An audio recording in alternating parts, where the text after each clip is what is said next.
What's going on here? What's going on? Attracted no doubt by Malfoy's shout, Argus Filtch came shouldering his way through the crowd. Then he saw Mrs. Norris and fell back, clutching his face in horror. The Belated Binge Podcast. Hi, and welcome to the Belated Binge Podcast.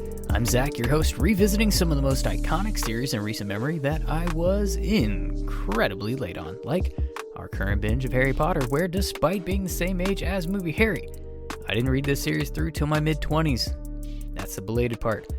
Now we're going back chapter 2 at a time, picking it apart, deep diving what's on the page, speculating about what isn't, particularly Dumbledore's role and his master plan.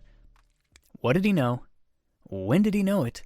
And the motivations guiding the story and, of course, infusing as much sarcasm as humanly possible.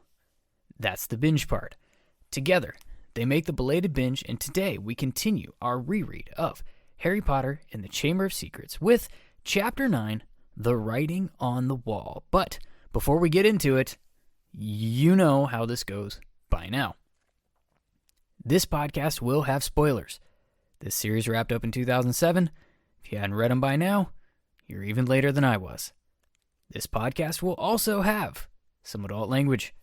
You can buy them in the kids section of the bookstore, but I didn't read them until I was a grown-ass man. Shout out to Alex, our newest free elf patron, who just joined this week and will be getting a shout out every episode from here on out. We have a guest coming in 2 episodes, I believe, if my math is correct, and it's actually a double guest. You might be able to guess that it is co-hosts of a podcast, which just recently changed its name, and I love the new name. It's called For Fox's Sake.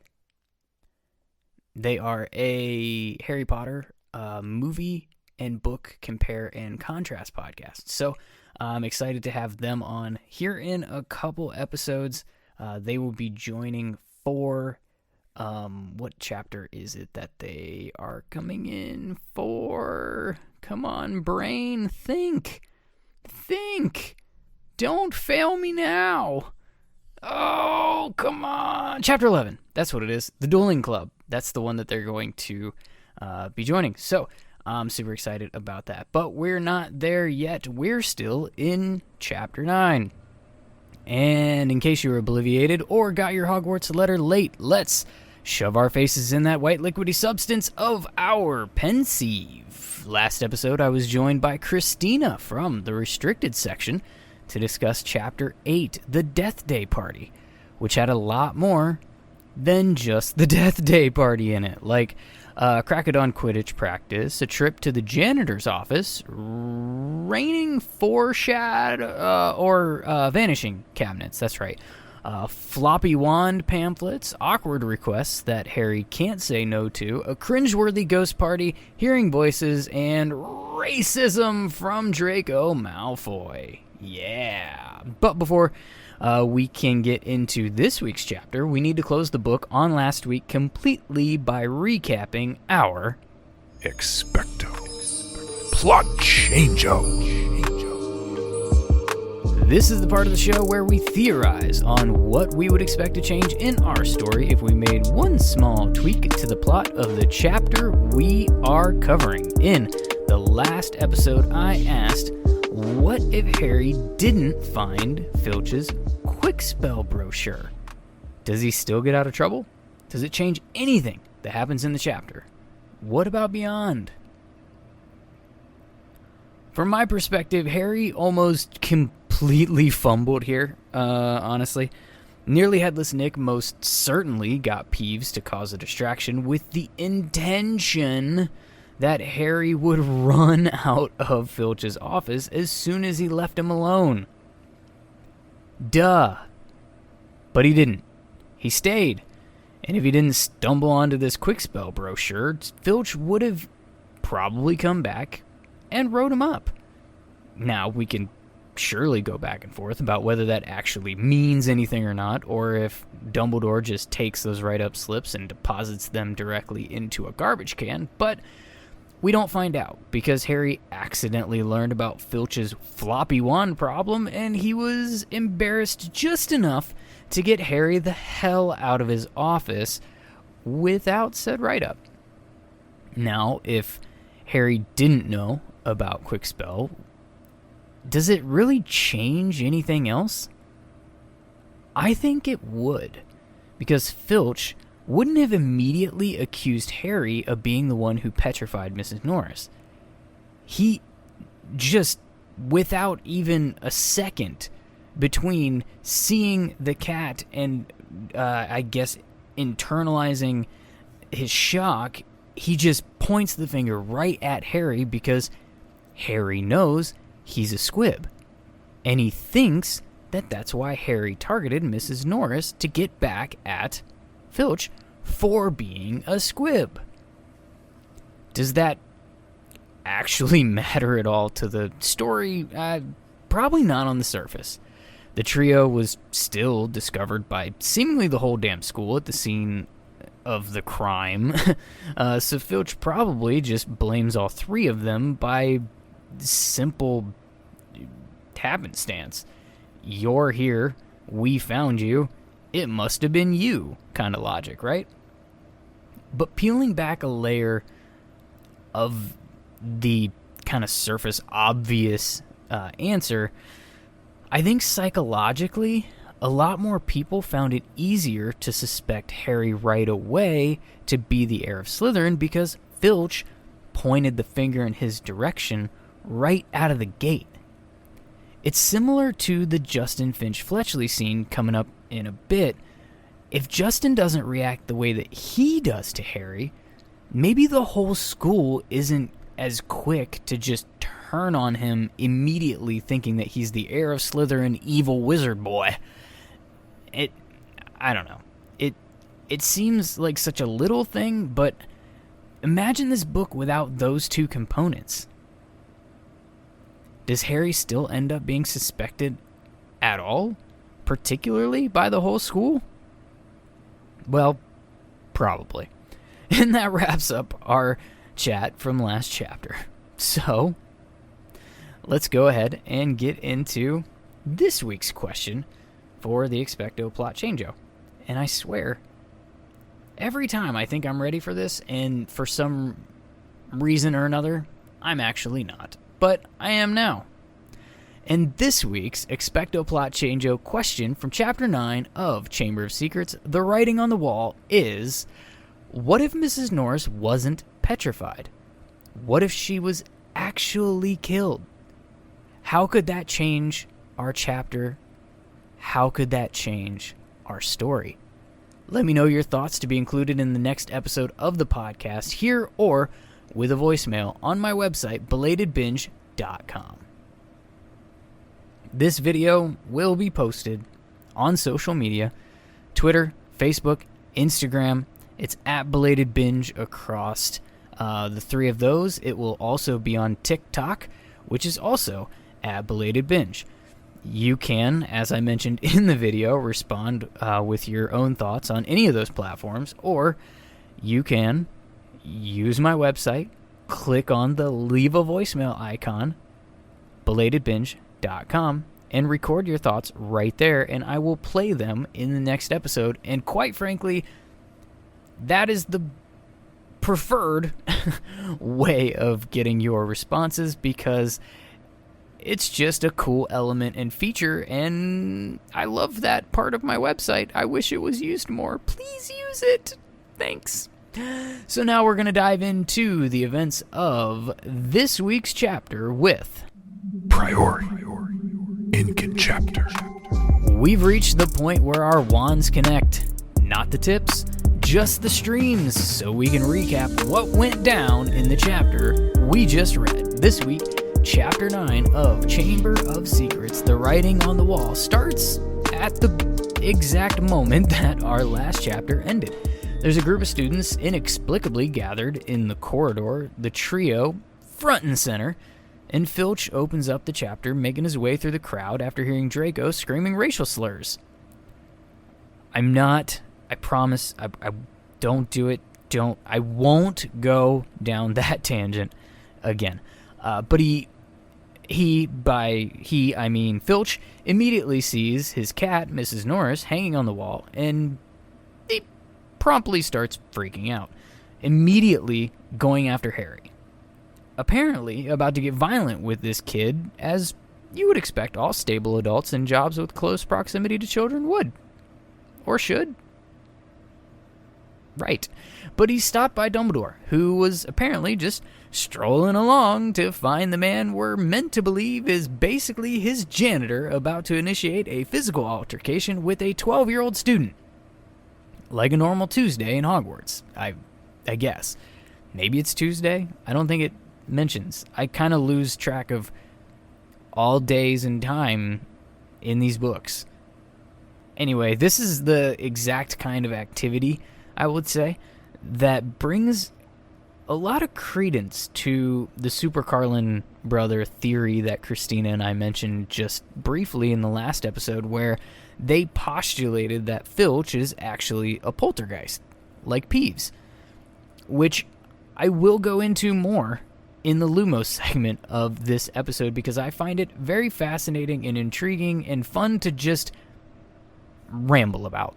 Anyways, Dumbledore takes the trio and Filch away, and Lockhart, brown-nosing, jumps up, offering his office as a place to convene, obviously to just insert himself into the mix and try to feel important. Oh, and Dumbledore brought the cat. So, just in your mind's eye, picture this group. We've got old-ass Dumbledore leading 3 students, a completely beside himself Filch, Lockhart. Apparently Snape and McGonagall are lingering back there somewhere too, we find out. And all the while, he's just, Dumbledore, carrying this lifeless, rigid cat in his arms. And in my mind, there's 2 ways to picture this. It's either this like really somber, and he's like delicately caressing Mrs. Norris as they make their way to Lockhart's office, being very careful not to bump the hat's head or even the tail on the walls or the door jambs or anything along the way, or there's the other way, which I prefer, and it's the funny scene. Dumbledore's leading the way, swinging Mrs. Norris by the tail while the kids are ducking from being hit in the head. Filch is nearly fainting in exasperation, and Dumbledore just can't seem to figure out why there's any commotion at all. He's just nonchalantly living his life, dreaming about lemon drops and whatever other weird candies that he's into. Snape and Lockhart are kind of grimacing at the cringiness. Dumbledore's remaining oblivious while Professor McGonagall is like trying to keep her shit together, and the kids have no fucking clue what to do. And I don't know, I need that comic relief in the movies with Dumbledore's character, not the like hitting Ron's broken leg kind of oblivious comedy. This is the oblivious comedy that I need from Dumbledore. The kind of quirkiness, whimsical, and he's not actually hurting the cat. He knows this, but he's also not being, like, overly sensitive and gentle. I don't know why. It makes me happy to just picture this. And now I've rambled long enough, and we're not even past, like, the second page of the chapter. So we get to Lockhart's office. Dumbledore is examining the cat. Lockhart is talking shit as usual. Filch is losing his, kind of as usual too. And Dumbledore informs the group that the cat isn't dead, it's just petrified. And I wonder, does someone or something petrified breathe? Does it have a pulse? Are they like kind of otherwise dead but not? Is it coma? I imagine coma, but people in a coma still don't they still, like, breathe on their own, or do they not? Do they have to? You know what? I don't know. I didn't take that health class, and I'm not gonna pretend that I know what I'm talking about into that. I guess I'm just curious what the examination's really about. If Mrs. Norris isn't dead, shouldn't it be fairly obvious? Like, check for a pulse. And if that's not the case and there's no pulse, like, what happens during that time that someone is petrified? Do they get older? Do they freeze? Do they, like, yeah, I don't know. It opens up so many weird questions for me. Anyway, Filtch is still convinced that Harry did it and is screaming at Dumbledore, shouting, like, I don't know. I'm going to do my own screaming in the form of a shout out to Dumbledore's patience. He has, not just here, but he has multiple moments in this series where people are screaming at him or whatever, and he just kind of, like, stays super calm. Unless, of course, you watch the Goblet of Fire movie. But then Snape speaks up when nobody even realized his creepy ass was there and suggests wrong place, wrong time. No big deal, right? A Snape apologist might even point this out as a moment that Snape was defending Harry. And then he opens his mouth again, and he starts interrogating them about why they weren't at the Halloween feast, and then why they went to that corridor, and why they were going to bed without eating, and blah, blah, blah, blah, blah, blah, blah, blah. Harry wasn't about to admit that he was hearing voices, because even in this wizarding world, he, I guess, has an instinct that, hearing voices isn't great. So he just said that they were tired, they were going to bed. Snape presses on, and he, for whatever reason, in this, not to be too foreshadowy for our Riddikulus segment, but this might come back up again. For whatever reason, Snape tries to get Harry taken off of the Quidditch team, or at least for the next game, and that's when we find out Professor McGonagall's there too, and she's not about to have her Quidditch team decimated by Snape, and eventually Dumbledore just shuts the whole thing down with a simple statement of innocent until proven guilty. And, the Death Eater inside of Snape was just completely snarling at this old man.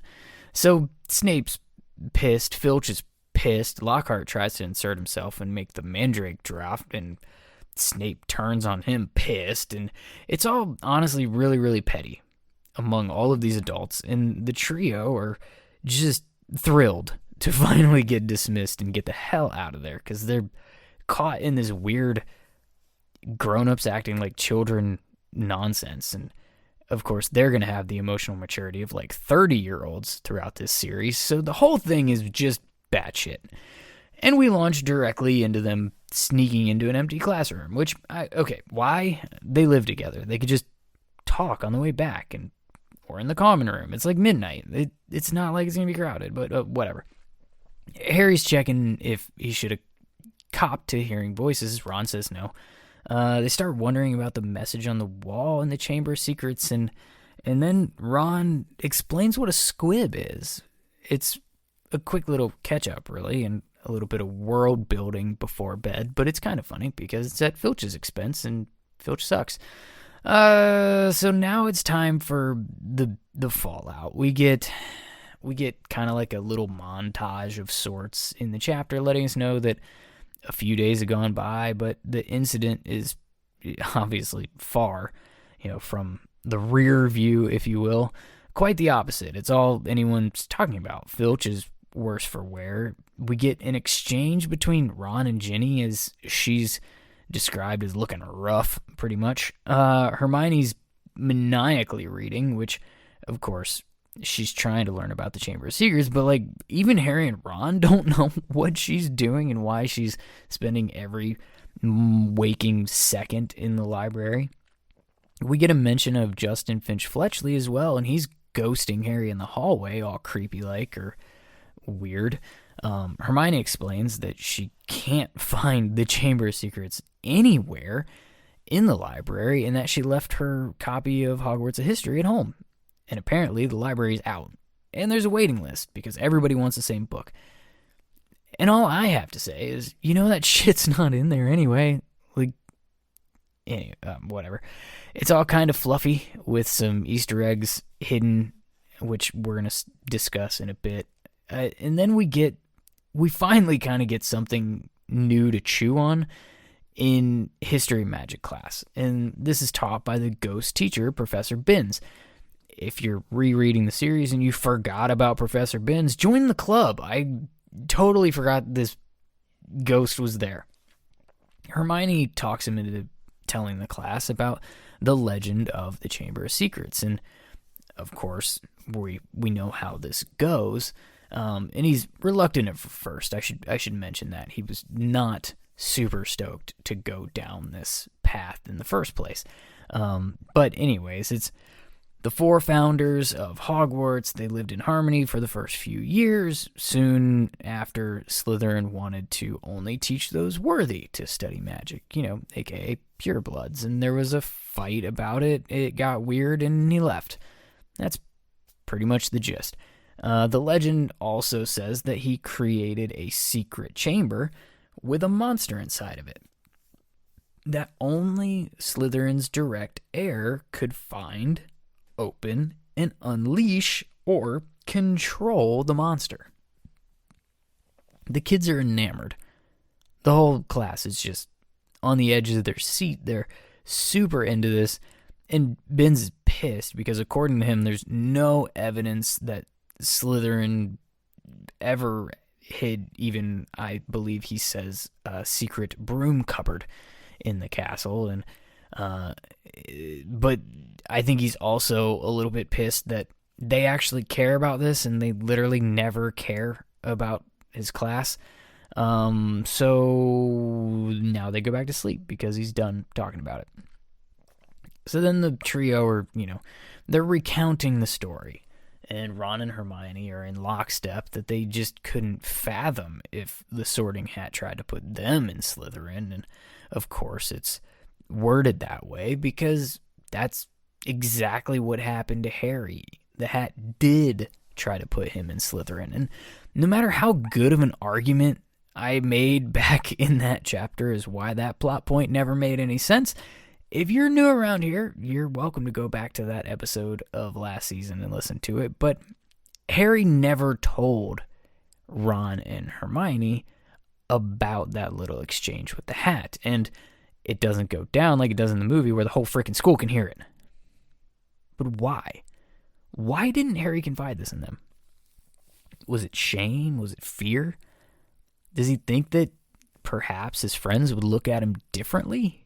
Would they judge him, be on guard for racist or evil tendencies around him? Or did we just need to set up this particular plot point? I don't know. Whatever the reason is, he's definitely not mentioning that shit now. And that's when they run into Colin Creevey, who informs Harry of what he already suspects and that the rumor is already going around, even though they just left that class.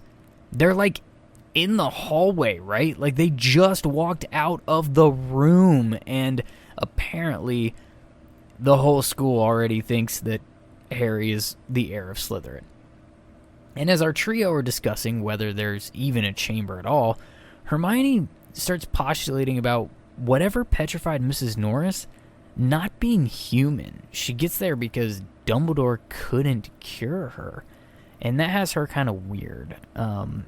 And they are in the middle of this when they just kind of happen to find themselves completely coincidentally stumbling upon the very corridor that everything went down. And of course, Harry wants to play detective. Hermione points out some strange spider behavior, and that's where we learn about Ron's fear of spiders. And we learn why. And it's hilarious because it's Fred's fault. Apparently when Ron was 3, which makes Fred what? Like 5? The twins are 2 years ahead of the trio, right? I think my math is right there. And apparently Ron had broken Fred's toy broom, so Fred turned Ron's bear that he was holding into a spider. And this has to be spontaneous, uncontrollable, magical outburst type shit, right? Because the first time I read through this series, I thought that this was supposed to be Fred, like, being a dick about Ron breaking his toy. But he's not old enough to have done this on purpose. He wouldn't have a wand. This has to just be a weird, like, Fred's rage, and this is how the magic came out, and it just so happened to turn into, like, Ron's biggest fear in life. Crazy how that shit happens. And then they remember the water on the floor. Because, sure, that's something you just remember. And they trace it to Moaning Myrtle's bathroom, and they're in there, and she's questioning them about why there are boys in here, and that seems to be a big thing in this chapter. It's a girl's toilet. Ron and Harry can't go in there. That's not even an accent. I don't know what that's about. But she's questioning them. They're questioning her about if she saw anything weird that night. And she's, I'm just going to say, super annoying. And that's about as lovingly as I can put it.